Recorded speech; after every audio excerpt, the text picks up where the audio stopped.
re-illustrate the point, if they're not behind early game, Impulse actually are very good at closing out wins. It's just a matter of getting through their, average 1,500 gold deficit in the early game, which maybe they can do here against TSM. And we'll see if that can happen as we get ourselves into picks and bans. Corki and Gangplank and Kalista all off the table. No big surprises here.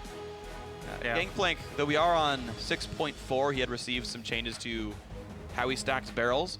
He's still roughly a top 10 champion globally in champ select, but he's down to like 70% from like 100% pick ban. Yeah, definitely did get nerfed, but I think it was a pretty well-adjusted nerf to the champion. So we'll see how that one plays out the more time teams get on him, but is going to be barred from playing in this game on the ban list. Varus actually also found himself there, so a lot of poke bans here, actually from both sides. And Lulu is the first pick here for TSM. Maybe they will play around DoubleLift here. See, the thing is, when you see a Lulu pick for TSM, neither of those solo laners really jumps out at you. This could, theoretically still be a support Lulu. Sure. Afromu has actually been one of the supports that played more support Lulu than most other North American LCS supports. Right. So that could very well be a support pick, but my second guess would be Bjergsen in the mid lane. Yeah, I would think Bjergsen more than Hauntzer. We've always sort of lauded Hauntzer for his ability to play many different styles. Happy to play tanks, happy to carry. I could see him picking up mage without problem Not either. happy to play pixies. I think he can totally do it too. I think he can play a Yordle with a purple hat. I think it's fine. Either way though, Impulse getting some nice champions for themselves. Graves is a flex for top and jungle, or mid if you're keen. The Braum support, I think, just has been the most common support, really, since the last few patches. So just taking general power picks, honestly. Yeah, and they have, if they follow the previous trends, there's a couple more, top lane Graves games for them, but Procxin also has time on it, so either of them feel comfortable. And there you go, that's TSM showing their hand. It is going to be probably mid lane Lulu, and they will play around DoubleLift on the Kog'Maw. Seen success with him. Lulu plus Kog'Maw is just an insane combination. It's one of the first things when Kog'Maw got buffed that everyone cautioned against. All across the world were like, oh my god, Kog'Maw buffs are insane. Do not let a team get Lulu plus Kog'Maw. Now the Kog'Maw nerfs have come into the attack speed, but Lulu plus Kog'Maw is still an insane amount of synergy between the two champions because of the extra damage, because of the protection that she allows. And paired with Alistar, he's also got a nice front line to work with. So TSM are going to go with a strong team fighting, team comp here. Yes. However, I do like how Impulse have played Champ Select. There's two different fronts here that I think are really big, both around the AD carries. Braum is Kog'Maw's best friend and is Sivir's worst enemy. And so setting up to say, look, you are not allowed to play Braum Kog because you take the Braum away, but then seeing what they actually go for, and then still coming back for Sivir. I agree with Jat that I think Sivir is like a top-tier AD carry to pick. I think we all agree that Sivir is a top-tier pick, but Braum, I mean, okay, I'll go with it, but I think that the Gragas paired with Sivir also adds a lot of versatility. I think it does. It is going to put a lot of pressure on the skill of the player, though. Gragas is... there's a huge variance in Gragas play, just because so many of his skills are skill shot based. And if he does get a great explosive cast, you can win the game for your team. Yeah, Braum also stops half of what Gragas wants to do. Of course, you can stop the explosive cask. So we'll see if Procxin can get some knock-ins onto the DoubleLift Kog'Maw. Of course, looks like we're going to be likely seeing the Graves in the top lane, with the mid lane are going to be maybe Twisted Fate here for Pirean. So every single champion has some way to at least get themselves or the team into the back line. This Kog'Maw can definitely be attacked pretty heavily here as the lineup comes through. Those Svenskeren on Kindred. Yes, there's a Gragas in the enemy team, but you can maybe save someone with the ulti there, and it's a top lane tank Trundle to hold the front line. It's actually pretty funny because me, as just personal experience, I have always hated playing Kindred into Gragas. Right. Just because I'm not a very good Kindred player, for one, but also because, Gragas has so many tools that he can deal with Kindred and Kindred's ultimate, which is another form of safety for DoubleLift here. Right. But again, it comes down to the skill of the Gragas player. And I actually talked to Kire, after he picked the Kindred into Gragas, and he actually likes the matchup. Really? Just because he's so often been able to outplay enemy Gragas players. You just have to save your tumble or your hail of arrows there with Kindred to be able to, reposition accordingly. Okay. And you can also save the Kindred ultimate till after Gragas uses it if they're using it for initiation, which in this team comp, it looks like Impulse might use Gragas ultimate very early on in conjunction with TF trying to stun someone into place for a good one. To try to actually pick out the Kog'Maw in the first place. We'll see. Yeah, the order of Skill operations. matchup. Skill matchup, there you go. Crepo says it for like every matchup in the bot lane, by the way, regardless of whether it is or not. Either way, I think it's going to be a great match here. TSM versus Impulse. Tweet at LOL Esports with hashtag TSM win or hashtag TIP win for which team it's going to be. Solomid, really close between either dropping to 5th or moving up to 3rd. Impulse, of course, their destiny not set in stone either. Tied for 7th. 2.5 games back from 6th. They could go up, they could go down. We'll see what these guys do. Here we go, into the match. All right. We'll also keep our eyes on Svenskeren and see if he does go with the Devour, which has been the overwhelming favorite recently for Kindred players. Also, I want to see if he makes any early moves because TSM actually did a pretty good job at IEM in some of the games of utilizing Svenskeren's early offensive tendencies on a jungler. But really the interesting story here for this game is the top move here from Impulse as they find Hauntzer. Flash, slow into Hauntzer, has to flash away. It'll be a trade of summoner spells. Hauntzer getting away pretty cleanly. 2 trinkets used in non-ideal positions, but Impulse will be able to push right in on this. That's a case of, do you want to expend 2 more flashes for on Impulse's side to grab that first blood? Maybe somebody is there protecting him. I think that if no one is there protecting him, then you can capitalize, but it's very risky there going in blind. And they'll take the sure win of flash advantage. Hauntzer on Trundle will not have an escape. Maybe that turns into something. We'll see if there's any ramifications later on in the game. If it's a lane swap, you've pretty much got 3 minutes of guaranteed safety to get that cooldown most of the way back, because you really never fight other champion in the 3v0. So we'll see what the arrangement ends up being. And look at this, actually very safe starts on both sides. Svenskeren getting a long leash alongside YellowStar and DoubleLift, actually. So they really ensure that Svenskeren is not stopped, and YellowStar actually going to stay to leash in the bot lane as well. So I have not seen this level 1 actually in quite some time. Yeah, TSM, they also, Hauntzer here saw the dual lane starting Gromp and is trying to take away the wolf camp. He's doing a good job. He's taking the small ones and he's actually hiding the big wolf around the corner. If he doesn't chase this further, Procxin, he doesn't see the wolf there in the fog of war. Hauntzer, smart move right there, leashing the wolf around the edge, and he's going to be able to steal away a camp. Wow. Very, very good. As a top laner, you're happy to get any sort of scraps, and a full camp for yourself is definitely good for Hauntzer. Things have turned around after having to use his flash early. Very happy with the start for him. Definitely really smart stuff by TSM to get more of the jungle in the early game that will trickle forward and just give them more golden XP total coming into this one. The Trundle will still walk into the bot lane for the standard 3v0 gameplay. And looks like there shouldn't be really any issues with knocking the outer turrets down for both of these teams. That means we next track sort of where the junglers are going and what they do after the first wave. Impulse definitely is going to knock it down first and pushing harder, so we'll see how they transition if they decide to continue hard shoving with the Graves, which actually happens pretty frequently, trying to shove it all the way down to secondary turret just because Graves is so good at constantly shoving waves, and it looks like they are going to do that. Okay. That's going to make things interesting because I don't know if TSM can recall their dual lane back in time to absorb the wave under that left side tier 2 turret. And I like this tempo play here from Impulse because they already knew they had the lead on the first turret, and they're going to get this one all the way into the second. Let's see if they can actually finish getting the second one, though, because TSM are playing pretty standard here. They're going to try and bounce the wave instead and go back and defend secondary. Secondary is pretty hard to take, even if you do have Graves at close range getting that extra damage on the turret. They may only get it to half. TSM will be able to freeze his bot lane, but DoubleLift is low on health and mana, so he will not absorb the experience that is currently being gained on that freeze. This turret's down to half, and honestly, TSM didn't get much. I feel like more gold was temporarily gained by TIP, and that turret damage just will be useful at some point later in the game.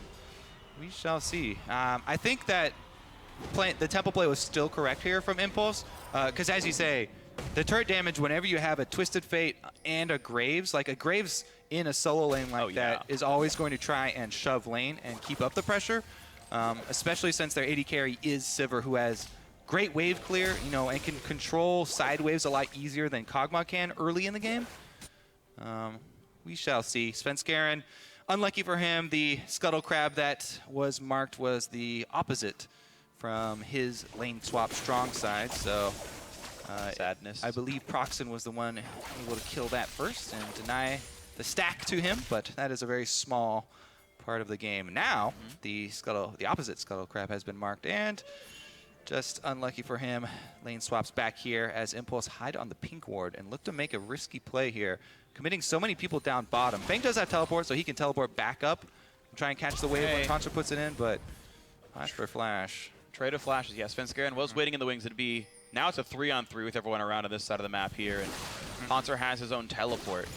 I think Feng's going to have to blow his teleport to get up top. And that might open up the play for a counter move from TSM. Teleport advantage here for TSM. 5 minutes. It's not just a single teleport advantage. Mid lane, until TF hits 6, Bjergsen also technically has a global advantage over him. Gate, though, no flash, remember. A lot of summoners burn for that one. Yeah, Gate's in a bad spot. Will get a jump back to his jungler, and now the re-engage comes in. YellowStar taking a boomerang to the back of the head, has to kite back. A nice Trundle pillar buys some time. He's going to flash for the chunk, but it hits Gate, which is not nearly enough. I'm not sure why Hauntzer burned the summoner. Yeah, there's no turret, but the backup has already arrived. TF has shown up, and Pirean says, don't you dare kill my teammates. Nothing for nothing. There's a farm lead for TSM. Well, I mean, it was a lot actually expended there. Sure. Hauntzer blows everything, teleport and flash there to try and force something to happen, but Chomp very insignificant slow there on it and not able to get much done with it. So TSM expend the small advantage that they had, and as you say, not really able to get too much, but hey, Sven got the mark on that Scuttle Crab. Yeah. So that is something. Plus, they're working with a gold lead here, 600 advantage for TSM. Yeah. Honestly, really good stuff. Mid lane's winning by +16. You saw the better jungle start. That has continued to pay forward as Svenskeren's quite ahead. Yeah, and Devil's been funneled all the gold. So exactly. Really that's what I was going to point out. Honestly, the biggest thing is that there's a huge gold advantage here on the Kog'Maw, which is the crux of the TSM composition, exactly where they want their money to be. Even though Hauntzer now a bit of a gold disadvantage, he will be able to claim an extra wave here as Feng did shove up the turret already, so should be sitting just fine. And I do want to say something about Kog'Maw as a champion right now. As far as played as marksman Kog'Maw, this is not like season 2014 or 2015 Kog'Maw. Kog'Maw is a mid-game spiking champion. His 2-item spike is his best power spike, and it actually goes down from there. Yeah, so in terms of thinking about the Kog'Maw, it's not that 50 minutes the dream, it's 25 minutes the dream. And the reason for that is in large part due to the fact that Kog'Maw can't really confidently buy penetration items later in the game, and so the tanks really do actually become a problem for him later in the game. Yep.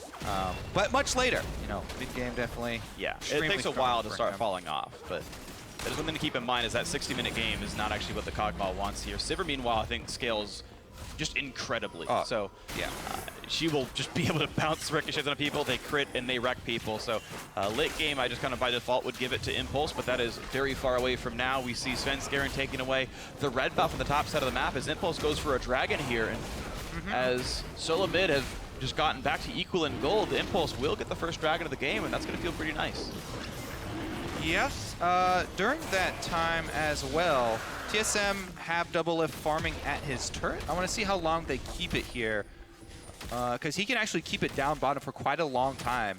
And there's not a lot left on the map for Impulse to take. So I'm very curious as to where Impulse will try and pressure next, since we talked about them trying to keep up that pressure with the Twisted of Fate, with the Graves, and constantly pushing. It's all about how can you punish a freeze. If TSM obviously want to get a bunch of money on Kog'Maw to get to his first item, and they leave him down bottom, it's up to Team Impulse to try and keep that tempo up. Svenskeren gets another mark for himself.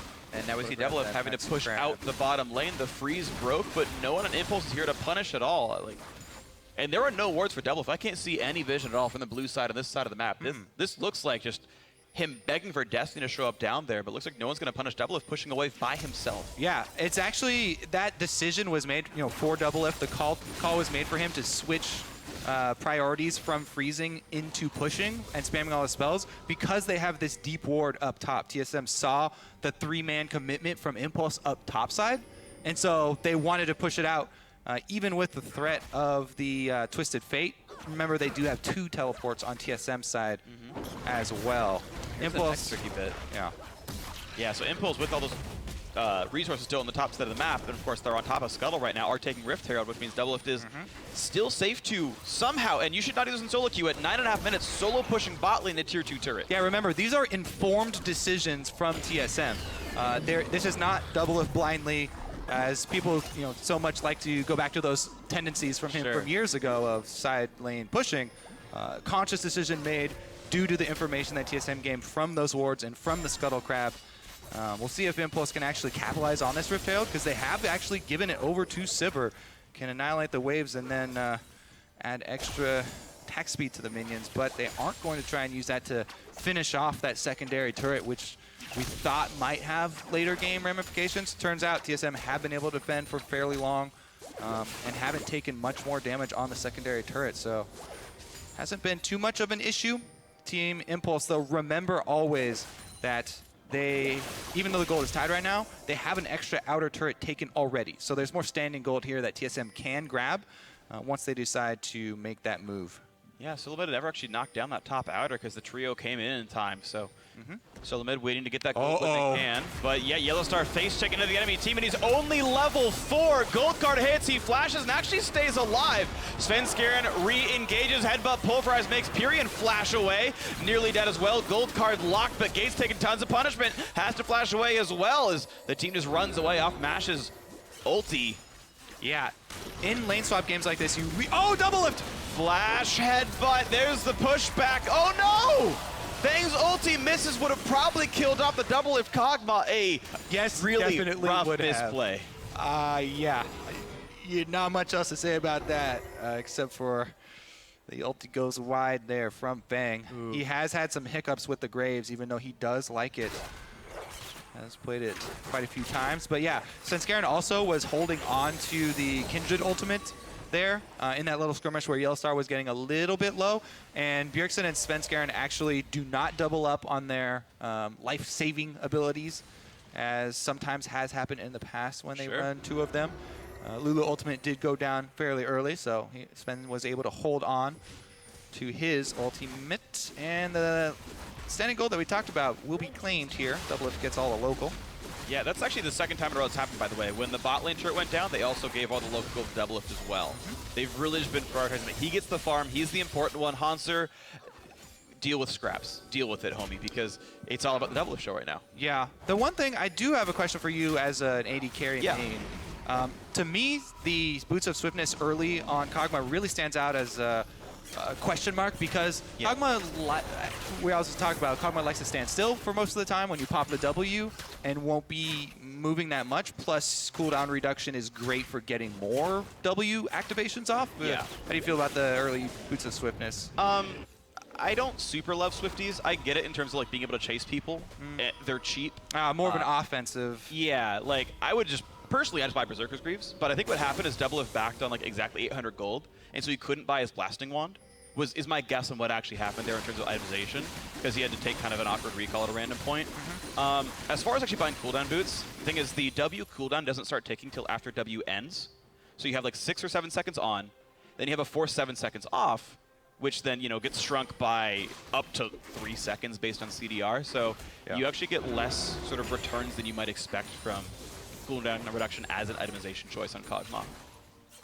Let's look at how they position him now with Rage Blade completed, because we can all agree that. Yeah, that is the first item for Kog'Maw. #1 best item in game. Yep. And he's got it ready. And it's part of the reason he's no good at 60 minutes. If you don't sell that item, the stats just stop mattering that late into the game. Nice blue buff steal goes over to Svenskeren, and actually the Kog'Maw teammate of his. And now the push on down. A nice knockback into Svenskeren. Does not get the ulti. The chain stun lands, and that means first blood for Team Impulse. YellowStar has nowhere to go. And to the slaughterhouse he goes. Mash gets the kill. 2-0 Impulse. Not quite in the lead here off some turret deaths, but certainly holding up in the early game. Yeah, very good collapse there by Impulse to punish that attempt at a blue steal from TSM. I guess technically they did steal the blue away, but not for long. I think Double had it though. So I think he's still wearing it, but it's still, of course, way better for Impulse. Either way, they go right away for Dragon number 2. Yeah, there's DoubleLift wearing the blue buff, so I guess he's still wearing it. But be careful, because this is a not good team fight as DF comes in. Gates real low, though, and just dies. DoubleLift is getting to free hit. Finally goes down to Mash. The team flies forward, looks for Hauntzer. A few more kills traded. I believe that's a 2 for 2, but it still means that Dragon Control is here for Impulse. But they will back away for now. That got a little hairy for Impulse. TSM actually pretty happy with how they were able to stop that and go even on the kills. DoubleLift didn't have to use any summoners, by the way. He still has heal up. So even though he did go down, it wasn't too big of an issue for them. Yeah. You are going to want to save those high impact summoners for the team fight that will mean objectives afterwards. Absolutely. Svensekeren's been doing a good job, by the way, keeping up his farm on this Kindred, even though he did die there, with the blue invade. He's putting out. All right, so let's take another look at this. Got the 3-man ultimate, jumped forward with this Unbreakable, but Unbreakable is down, and now he is breakable. DoubleLift gets the ultimate off, and Feng's gonna have to, yeah, it's broken. Procxin here, could he have walked up that wall instead of down? I don't know. We're fighting again. We're fighting again. YellowStar's already dead. He's still not level 6, by the way. So he is not durable in the slightest. Svenskeren pops the ulti on himself, but the team had already disengaged. That said, though, DoubleLift does pick up 1 kill. Gates able to walk away with a jump to a teammate. Mid laner for support. Honestly, TSM worked harder for it, though, and advantage to them. Able to take down Pirean, and Pirean on the Twisted Fate is the main wave clear at this stage. See if Gragas can pick up the slack. Not really enough. Not exactly. Only a few minions, but this is still a lot of turret damage available. New wave shows up. This will be mid lane tier 2 going down, and TSM suddenly 4 turrets to 2 up after getting some great mid lane push. Yeah, I say that he's the main wave clear, but they also have Sivir as their AD carry. So Mash going top lane right there. Still not quite sure if Gragas plus Sivir is able to wave clear. I think they might have been able to. Depends if you're under threat or not. Because, I mean, they didn't have to save it for too long. I feel like Boomerang and couple of ricochets would be enough to hold on to it, but they don't commit the Sivir as well, and TSM get that mid lane turret. Again, another Rift Herald here. Last time, all they really got out of it was the Team Gold. Didn't really make much use of the buff with Mash taking it last time. This time, Procxin will get it, so at least they'll increase his jungle clear. All right, let's look at how this started. What a pillar. Oof. YellowStar with the flash plays. Oh, he missed the pulverize, though. The gate got actually knocked out.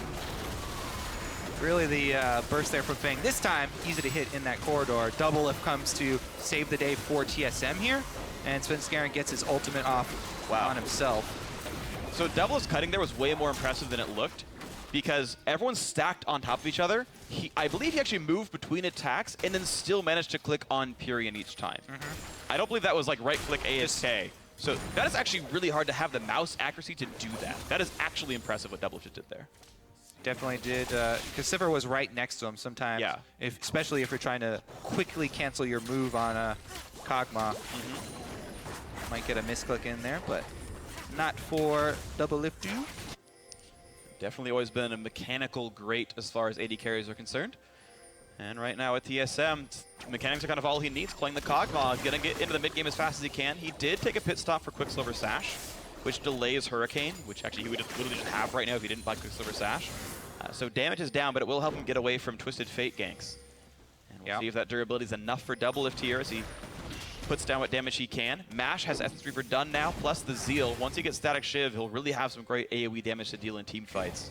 Yeah, the buff to Sivir really starts coming now towards the mid and late game. Crit starting to come in for Sivir. The team fight damage that she puts out is insane. We'll see if Impulse, though, if they can rush to the Kog'Maw. They've got the Sivir, Twisted Fate, and it's going to, once again, come from a high-skill Gragas explosive cask. See if Procxin is up to the challenge. Otherwise, Kindred plus Lulu plus Alistar and Trundle. A lot of protection there. Here goes the initiation, though. Red card locked, though. TSM knows all about that. Bjergsen's going to be totally fine. No gank going to happen for The salute to Reggie there from Procxin, or Pirean.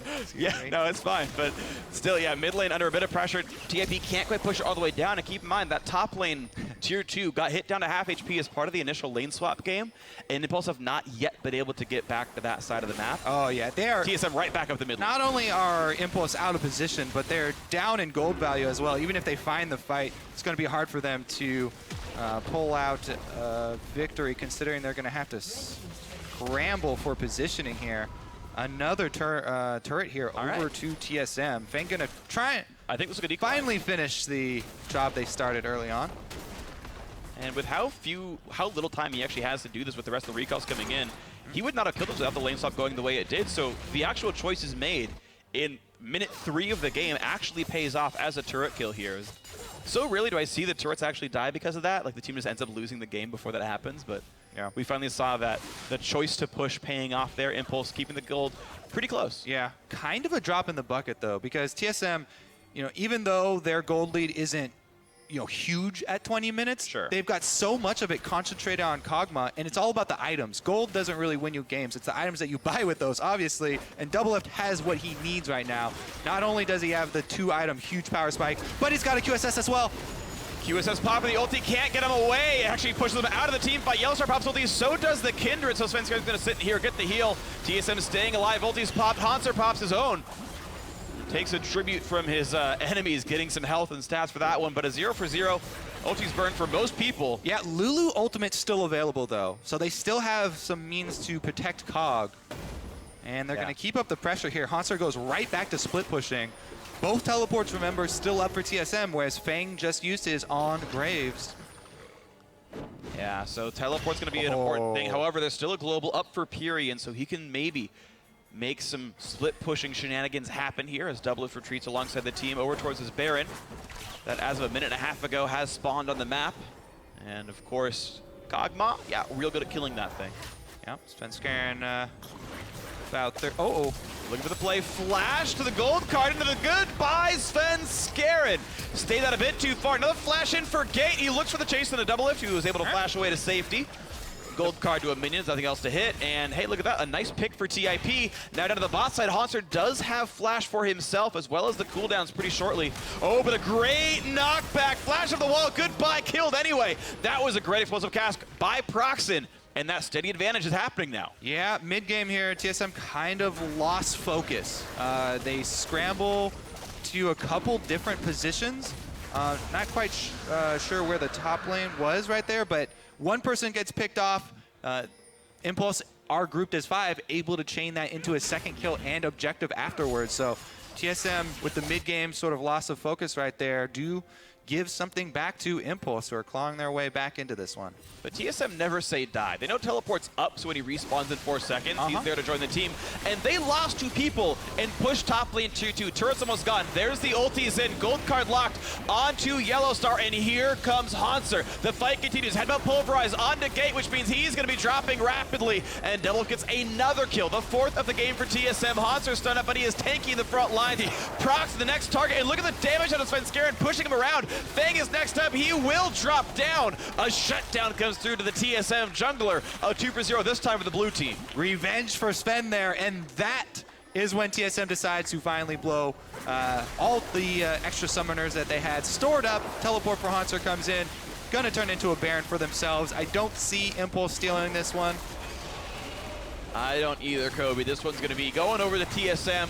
Popping the gold lead up to about 4,000 now as TSM are in control of this game. YellowStar finally at level 6. He was able to pop the ulti and tank some damage for a while. And it was all the time they needed for DoubleLift to kill basically everyone, and Svenskeren to steal the deal. Yeah, that sort of extra commitment of Impulse in their own jungle onto Hauntzer. Yeah. They actually overextended quite a bit onto the Trundle, which, popped the ultimate there, and he gets extremely tanky. Let's take another look at this. They initiated onto YellowStar's here, and they actually popped the stun right after YellowStar pops his ultimate. So at this point, Gate is pretty much forfeit. Gate's pretty dead. But Impulse, look at Pirean's mana as well. The Twisted Fate is not going to offer much, but they use so much on Hauntzer. Barely a scratch. Allows Svenskeren to go so deep offensively here. Because so much was just used as far as the basic ability cooldowns onto Hauntzer. Yep. The Kindred right into your face there. And they're able to pick up 2. Yeah. Over-aggression by Impulse. They're going to take the 1-for-0 off the teleport and gotten out, but Yeah. getting into a team fight against mid-game Kog'Maw, they got punished. Mash, I don't agree going Phantom Dancer second on Sivir. It's better for dueling, but who cares? You need Sivir's to not AoE the team. Yeah, she's not for dueling. Yeah, I don't like this item at all on her in almost any context, but it's going to allow TSM to keep pushing forward. The wall comes up from gate to block some damage. Will do so pretty cleanly. Minions, though, still tanking up the turret, and look at the damage coming out from DoubleLift here on Kog'Maw. Down to half HP on the top inhibitor turret, and TSM are not going anywhere. They've got Baron buff. They can take their time with this one. Next wave comes in about 20 seconds here. Oh, Feng's Sterix has popped as well. That's actually very big for Graves. That takes away not only the survivability, but a lot of damage there as well that he'll count on. Trying to lifesteal when low. Up in goes gate, blocks some damage. Sivir ulti pop, they go for the engage. Knockup comes through. Who can they hit? Kindred to keep the team alive, but that means also time for Gate in the front lines. Who's going to go down? That will be Gate trading lives with the jungler of TSM, a 1-for-1 hero. Barrow to the back line. Honestly, not the worst thing ever for Impulse, going 1-for-1 with that. Minions are gone anyway, no push left for TSM. Yeah, they still have Baron, but they've used all of the ultimates here. Baron buff is going to be enough, though. Procxin has no health, and Feng doesn't either. Chased down by DoubleLift on a killing spree. Re-engage, trades back, but a triple kill already for Kog'Maw. Pirean, last man alive, down to half HP. What a good fight for TSM. This inhibitor is gone. Yeah, we did get to see the Boots of Swiftness in action there. You know, you get a percentage increase from Lulu as far as the move speed goes. Works extra well with the flat and you go move real speed fast. from Boots of Swiftness, but he just runs quicker into a trade there. They did sacrifice him for the inhibitor kill, though. So they make that Baron buff turn into the inhibitor kill, and that was the final goal there for TSM. A little bit, a few extra deaths there given away during it, but goal accomplished for them. They're very happy with how that push turned out, and now they're sitting with a fairly comfortable hold on this game. Yeah, gotta say, just pleased with how TSM played minutes 18 to 26. That, okay, Kog'Maw's online. Look to fight over almost anything because he will carry any team fight with the items this champion has. They got a Baron, they got an inhibitor, they got a whole bunch of team fight wins. Yep, good stuff for TSM. Yep, just run straight at Feng. Turret is on him. Mash does get a crit here. Pirean, again, red card, but Procxin actually got the body slam off at the same time, so gold or red would not have mattered. And they actually got 2 kills for that as well, since Procxin had to sacrifice his body. Solid stuff. It's a 5,000 gold lead now. TSM can feel quite comfortable in this game. There's a Mercurial Scimitar and the makings of a Blade of the Ruin King coming in now for Kog'Maw. Nice items for Bjergsen as well. Rush Frost Queens for some pick potential. Again, to try to make that mid-game really push in. And so far, just great things here. The other thing is that Kog'Maw's not really going to fall off in this game because there's nobody building full tank, and they've got a Trundle to steal tank stats anyway. Doesn't need any penetration items. DoubleLift can just destroy anything in front of him. Even Braum with Unbreakable up takes half his life. And starting to shatter a little bit down there. Another couple of AoE spells come down, and here comes the W one more time. Double's doing plenty of damage, taking the turret, but you know what? He's got shields in from the Lulu. Not a big problem there. Gate has to heal back up, but all is well. Early Frozen Heart from Hauntzer. There's, what, 3 attack speed users on TIP, all getting really kind of neutered by the item buy. TSM, on a lot of fronts, I think, playing this game very smart. Yeah, I think it's going to be fairly simple for them to continue the siege and close it out. Impulse are really hoping for a big, big misplay here from TSM. And, again, the Miracle Gragas explosive cast. Miracle Gragas is what they're going to need here, but right now, bot lane inhibitor turret might be going down on this wave. Hauntzer wears a shield, walks up, tanks the turret, and says, guys, this is the time we knock it down. There's a W for DoubleLift, and down goes that turret. The 8th of the game for TSM. Fantasy points getting earned with every one of those, and here comes the re-engage. Sivir pops the ulti, explosive cast knocks back Svenskeren, knocked into the air, but no one's hitting him, and he's gonna survive as DoubleLift wreaks havoc in the backline. A 2 for 0, Svenskeren can still save someone if he wants to, and the team is retreating. Impulse have no legs to stand on. They're getting knocked over with all these attacks out of the Bio-Arcane barrage from DoubleLift's Kog'Maw. Now on to Nexus turret number 1. That's gonna drop in a couple of seconds. Now on the number 2 as Superman is inside the base. This could be the win for TSM. There's really not a lot of defense left. 5 versus 3 inside of it. Ulti pop by Kindred just to make sure it all goes conveniently. And in goes the Gragas. Turns into a couple of pieces of gold, and down goes the Nexus. There's the win for TSM. They didn't expect much anything different after this champ select. But a well-played mid-game. And they're now right on the heels of their opponents, sitting at 9 wins, right behind both CLG and C9. I really like how TSM just played with a lot of clarity there. They were very focused on their Kog'Maw comp. They drafted the Lulu early. Once they had the comp set, they also played to it really well with DoubleLift getting all this local gold on turrets plus minion waves. So whenever they did get the choice of where to funnel money, the choice was always to DoubleLift on that Kog'Maw just to rush him to that mid game. Yep. Definitely paid off for them. And as far as talking about where these teams are standing, TSM sitting now on 9 wins. Echo Fox could catch them theoretically if Echo Fox goes 4-0. If Echo Fox loses this next game, though, TSM would lock into playoffs. They would guarantee top 6 with 3 to 4 games to play left for everyone else. Impulse actually still could make it, I suppose. They're like sitting on 5. Yeah. But it's getting tough. Echo Fox plays next up against Team Dignitas. If Dignitas wins, that's another person or another team tying at 5 wins. If Echo Fox wins, that puts TIP down to alone at 8th. And again, this is a team that could have gone up to playoffs, could have gone down to relegation. We still don't know what Impulse will do in the next 3 games. But as far as recovering from a top 4 IAM, not too bad. 1 game behind 2nd place, TSM can still be that TSM of old that's won 3 championships here in North America. They've won at least 1 every year. And at the start of 2016, if they shape up enough, maybe they do it again. Yeah, it has been a bit of a rocky start this year, but they've kept on putting in the work here. And this game definitely showed they cleaned up a lot of those little mistakes that we had been seeing. Yeah, absolutely. Still, of course, there were some issues getting behind early in kills against Impulse, overstepping, not respecting Twisted Fate, not respecting TPs, not respecting some of the flanks out there. There were definite holes from TSM, but the macro focus was good. Good game plan. Yeah, good game plan. Play around the mid-game Kog'Maw, and they took everything off that 8-minute stint. So that was pretty good from them. TSM with a well-earned win, and now for the lowdown